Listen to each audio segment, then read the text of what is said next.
এটা কিন্তু কোন ইউটিউবারের দোকান না, এটা হাসান মামার দোকান। এটাই সবচেয়ে বড় কথা, কোন ইউটিউবারের দোকানে এরম একটা নলি দিয়ে আইতে পারবো না কেউ। গাইস, লাস্ট ভিডিওতে আমরা দেখেছিলাম হাসান মামার পাগলামি গুলা। ভাই, মামার পাগলামি গুলো অনেক মজাদার ছিল, কিন্তু মামার খাবার গুলা কেমন সেটা দেখাবো আজকের ভিডিওতে। এখানে কিন্তু হাসান মামার থেকে আমরা নিয়ে নিয়েছি গরুর চুই গোস্ত, হান্ডি বিফ এবং কি কালা ভুনা। গাইস, ফার্স্টে আমরা ট্রাই করলাম মামার স্পেশাল গরুর চুই গোস্ত।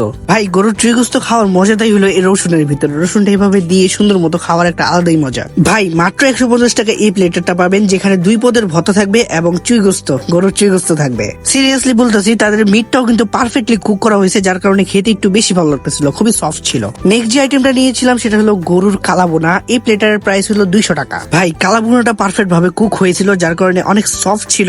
এবার আমি লেবুর সাথে গরুর কালাবোনা দিয়ে সুন্দর করে একটা বাইট দিব, দেখি কেমন লাগে। সিরিয়াসলি ভাই, কালাবোনাটা কিন্তু অস্থির হয়েছে, কিন্তু একটু ঝাল বেশি হয়েছে। তারপর আমি ট্রাই করব মামার স্পেশাল হান্ডি বিফ। এটা কিন্তু মামার স্পেশাল সিক্রেট মশলা দিয়ে বানানো হয়। ভাই, এটা সিরিয়াসলি বলতেছি, হান্ডি বিফের গ্রেভিটা কিন্তু অনেক বেশি মজাদার ছিল। ভাই, হান্ডি বিফের মেন মজাটা হলো বিফের মধ্যে, কিন্তু এখানে বিফটা পারফেক্টলি সিদ্ধ হয়েছে। সো ওভারঅল বলাই যায়, মামার পাগলামি গুলা যেমনই হোক না কেন, মামার খাবার গুলা কিন্তু আসলেই জোস।